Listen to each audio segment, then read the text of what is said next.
नमस्कार दोस्तों, swing trader channel में आप लोगों का स्वागत है। तो जो निफ्टी 50 का हमारा सीरीज चल रहा था वो अभी स्टार्ट है सीरीज।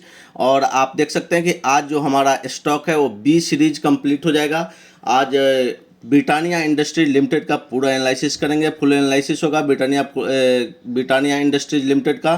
तो आप लास्ट तक बने रहिए और अगर वीडियो अच्छा लगे तो वीडियो को लाइक करना नहीं भूलिएगा। वीडियो को लाइक कीजिए, चैनल को सब्सक्राइब कीजिए और अपने फ्रेंड के साथ ज़रूर शेयर कीजिएगा, क्योंकि मैं एकदम बिल्कुल जो जेन्युइन चार्ट पैटर्न है, बिल्कुल रॉ चार्ट पे मैं आप लोगों के साथ शेयर करता हूं जो कुछ भी हमें पैटर्न बनता हुआ दिखता है।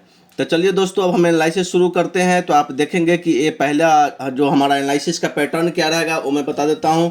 तो हम monthly, weekly, daily candlestick chart पे अपना चार्ट पैटर्न देखेंगे कि कौन सा चार्ट पैटर्न अभी फॉलो हो रहा है, स्टॉक फंसा हुआ है या एक चैनल में ट्रेड कर रहा है, क्या क्या है प्रोसेस, क्या है, किस तरह से आगे बढ़ रहा है, वो सब हम डिस्कस करेंगे। उसके बाद हम इसके सेकेंड जब एनालिसिस खत्म हो जाएगा हमारा टेक्निकल, तो फिर हम फंडामेंटली सारा कुछ आपके साथ डिस्कस करेंगे, ईपीएस वगैरह का।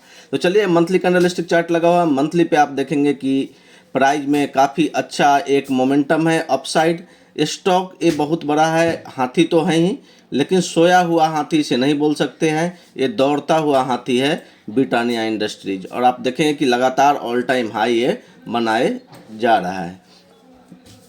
तो आते हैं, देखते हैं कि इसका ऑल टाइम हाई क्या था। तो ऑल टाइम हाई आप देखेंगे तो 5264 के आसपास यहाँ पे ऑल टाइम हाई बना है। और प्राइस जो अभी चल रहा है वो चल रहा है आपका 4537 का। और जो हम लोगों ने बाइंग की थी वो 4500 के आसपास बाइंग की थी। काफ़ी दिन ये स्टॉक झेला दिया है, अगर एक तरह से बोले तो। यहाँ पे हम लोगों ने बाइंग की थी इसी कैंडल में, 1 महीना हो गया, प्राइस कहीं नहीं गया। वहीं पे हमारा टारगेट था 4650 का, लेकिन ये 4631 4633 के आसपास गया और वहाँ से फिर से सेलिंग प्रेशर आ गई और स्टॉक अभी भी वहीं पे ट्रेड कर रहा है। तो अभी कोई भी इसमें व्यू नहीं है जब तक कि 4470 का एक लेवल आता है। 4470 के नीचे अगर वीकली क्लोजिंग होती है तो फिर हम बोलेंगे कि इसमें थोड़ा सा मोमेंटम अभी और डाउन आ गया है और हमें निकलना चाहिए। अदरवाइज इस स्टॉक में अभी जितना भी पोजीशन है वो बने रहिए, अच्छा प्रॉफिट बना के आपको देगा। तो दोस्तों चलिए, हम स्क्रीन को थोड़ा सा क्लीन कर लेते हैं और फिर हम वीकली और डेली कैंडलस्टिक चार्ट भी आपके साथ डिस्कस करेंगे। तो आते हैं और स्क्रीन को क्लियर करके हम देखते हैं कि आगे हमें क्या दिख रहा है इसमें। तो चलिए, स्क्रीन ऑलमोस्ट क्लीन हो चुका है और अब आते हैं और हम देखते हैं कि ब्रिटानिया में वीकली कैंडलस्टिक चार्ट में और डेली कैंडलस्टिक चार्ट में हमें कोई पैटर्न बनता हुआ दिख रहा है या नहीं दिख रहा है। तो चलिए दोस्तों, अब हम लगा देते हैं यहाँ से वीकली कैंडलस्टिक चार्ट। तो वीकली पे क्लिक किए हैं और वीकली पे देखेंगे तो मैंने एक पहले से ही एक ट्रेंड लाइन ड्रॉ करके रखा है। यहाँ पे आप देखेंगे एक ट्रेंड लाइन, और इसी के समझ में एक लाइन ड्रॉ कर देता हूँ जिससे आपको इजीली दिख जाएगा ये ट्रेंड लाइन। तो ये ट्रेंड लाइन आपको दिख रहा होगा, ये जो है ट्रेंड लाइन। और ये पहली बार काफ़ी दिनों के बाद 2022 से शुरू हुआ था इसका अपमूव। इस तरह से देखेंगे तो अपमूव जो था 2022 से शुरू हुआ था, अब पहली बार ये ट्रेंड लाइन के नीचे आया है। और नीचे आप देखेंगे तो लगभग कितने कैंडल बन चुके हैं वीकली, 2 2 4 2 6 1 7। तो लगातार 7 कैंडल जो है वो क्लोजिंग हो गई है वीकली कैंडलस्टिक चार्ट पे ट्रेंड लाइन के नीचे। लेकिन अभी तक कोई हमें ब्रेकडाउन का सिग्नल नहीं मिला है। अगर 4450 का लेवल रख लीजिए, एक 4450 4450 का जो लेवल होगा वो हमारे मेक एंड ब्रेक लेवल होगा। अगर इसके नीचे अगर आता है ब्रिटानिया और क्लोजिंग हो जाती है वीकली, तो हम यहाँ से निकल जाएंगे। अदरवाइज इसमें बने रहिए। अगर ऊपर की ओर मोमेंटम आता है 4900 के आसपास अगर ये जाता है तो फिर से आपको ऑल टाइम हाई बनता हुआ दिखेगा। आपको फिर से 5200 का लेवल इजीली आ जाएगा। स्टॉक फंडामेंटली बहुत बढ़िया है, हम फंडामेंटल पे भी डिस्कस करेंगे, सारा कुछ एक एक चीज़ हम डिस्कस करेंगे। लेकिन थोड़ा सा अगर ट्रेंड अगर डाउन ट्रेंड में आता है, कोई अगर ट्रेंड लाइन को ब्रेक करके नीचे क्लोजिंग देने लगता है, तो थोड़ा सा आपको प्रॉफिट बुकिंग करके निकल जाना चाहिए। चलिए आते हैं डेली कैंडलस्टिक चार्ट में। तो डेली कैंडल में भी आप देखेंगे तो यहाँ पे लगातार एक कंसोलिडेशन जोन यहाँ पे आपको दिख जाएगा ये एरिया में। तो जब तक इसके नीचे ऊपर नहीं जाता है 4630 के ऊपर अगर डेली कैंडलस्टिक चार्ट में आपको जाता हुआ दिखेगा तो स्टॉक का प्राइस तेज़ी से ऊपर जाएगा और 5000 का लेवल हाँ 4962 ये वाली जो लेवल होगी, ये वाली 4962 का, वहाँ तक स्टॉक आपको ब्रिटानिया जाता हुआ दिखेगा। तो दोस्तों चलिए अब हम इसका मंथली, वीकली और डेली कैंडल स्टिक चार्ट का एनालिसिस कर लिए हैं। आवरली में भी मैंने देखा है, सेम पैटर्न है, कुछ भी इसमें नहीं हुआ। जब से हम लोगों ने बाइंग की, यही पोजीशन था 4500 के आसपास जहां मैंने बाइंग की थी और आप लोग के साथ भी डिस्कस किया था, लेकिन स्टॉक में मोमेंटम आया नहीं और स्टॉक एक जोन में आकर के फंस चुका है। तो 4630 के ऊपर जाए तो इसमें ज़रूर पोजीशन बनाएं। अभी जिनके पास है होल्ड रखे 4450 का स्टॉप लॉस से। तो चलिए दोस्तों, अब ये हो गया है हमारा टेक्निकल एनालिसिस। अब हम आते हैं फंडामेंटल पे कि फंडामेंटली कंपनी कैसी है। तो ये रिसेंटली ही 1-1.5 साल पहले ही ब्रिटानिया इंडस्ट्रीज का एंट्री हुआ है निफ्टी 50 में। जब हम मार्केट में नए थे तो उस समय ही एंट्री हुई थी और काफ़ी अच्छा परफॉर्म किया है जब से इनकी एंट्री हुई है। तो चलिए, जब तक हम फंडामेंटल का चार्ट ओपन कर रहे हैं, वीडियो को लाइक कर दीजिए, चैनल को सब्सक्राइब कर दीजिए, अपने फ्रेंड के साथ शेयर कर दीजिए। चलिए तो आइए देखते हैं। ब्रिटानिया का प्राइस जो है अभी 4537 पे क्लोजिंग हुई है इसकी, और डिलीवरी परसेंटेज का पहले मैं चेक करता हूं। तो लास्ट अगर 18 सितंबर से अगर हम देखें तो डिलीवरी परसेंटेज 50 से ऊपर है। एक दिन तो 80%, 81.9% का डिलीवरी परसेंटेज था जब इसका प्राइस 4570 का था।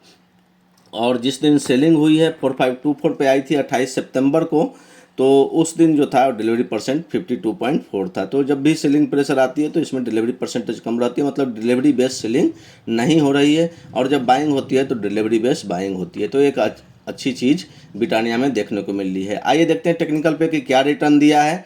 तो 10 ईयर्स में देखेंगे तो 1068% का रिटर्न इसने जनरेट करके इन्वेस्टर को दिया है। 5 ईयर्स में देखेंगे तो मात्र 55% का रिटर्न है। वो 2 ईयर्स में 13% का और 1 ईयर में 17% का। 6 मंथ में देखेंगे तो 8% का। बाकी 3 मंथ्स से लेकर के अभी तक इसने 3 मंथ में तो 9% का नेगेटिव रिटर्न है और बाकी सब में नो प्रॉफिट नो लॉस में हम बोल सकते हैं, क्योंकि 1% से वो कम है। चलिए आते हैं मेन चीज़ फंडामेंटल पे। तो सेक्टर जो है एफएमसीजी कंपनी है। ये इंडस्ट्री जो है वो कंज्यूमर फूड बनाती है और प्राइस तो आपको बता ही दिया हूँ कि 4537 है। मार्केट कैपिटलाइजेशन जो है 1,09,281 करोड़ का है। लार्ज कैप कंपनी है, निफ्टी 50 का पार्ट है ये। वह तो आपको पता ही है कि मैं निफ्टी 50 के स्टॉक का ही अभी एक एक करके एनालिसिस कर रहा हूँ। ये बी सीरीज का लास्ट स्टॉक है। और अर्निंग पर शेयर देखेंगे, ईपीएस देखेंगे तो 101.38 है, मतलब 101 रुपये अर्न करती है ये पर share. Price to earning P ratio देखेंगे तो 44.75 है। इंडस्ट्री का पी देखेंगे तो 55.05 है। तो इनके जो पीयर ग्रुप हैं उनके साथ अगर हम कंपेयर करते हैं, हम उसका पी से कंपेयर करते हैं, तो ये स्टॉक हमें इतना बड़ा कंपनी होने के बाद भी, लार्ज कैप कंपनी होने के बाद भी हमें थोड़ा सस्ता मिल रहा है अगर हम पी रेशियो से कंपेयर करें तो। बुक वैल्यू जो है 165.51 का है। प्राइस टू बुक वैल्यू 27.41 है और डिविडेंड इल्ट 1.59 है। बहुत अच्छा डिविडेंड भी देती है कंपनी। वो हम एक बार आपको चार्ट पे, डेली कैंडलस्टिक चार्ट ले जाएंगे तो आपको दिखेगा कि कितना बार ये डिविडेंड देती है। ठीक है। नंबर ऑफ शेयर सब्सक्राइब जो है 24 करोड़ का है। फेस वैल्यू 1 रुपये का है।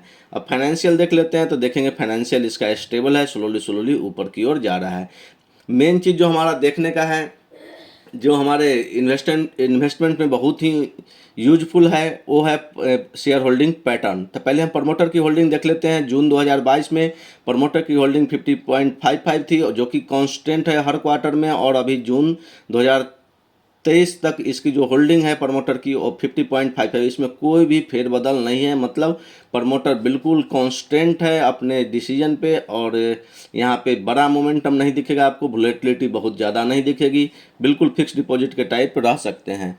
तो थैंक यू दोस्तों, आज के लिए इतना ही। अब यहाँ पे आप अगर देखेंगे तो आपको यहाँ पे रिटेल इन्वेस्टर की होल्डिंग बहुत कम दिखाई देगी। ये बहुत अच्छा साइन है कि रिटेल इन्वेस्टर की होल्डिंग बहुत कम है।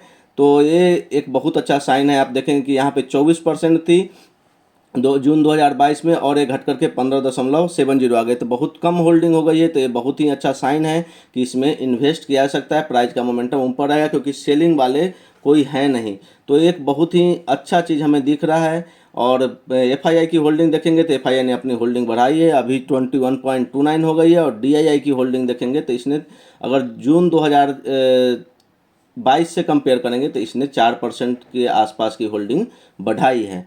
तो दोस्तों, ये वीडियो आपको कैसा लगा है वो ज़रूर आप बताइएगा कमेंट बॉक्स में। और ये हमारे लिए काफ़ी हेल्पफुल होगा।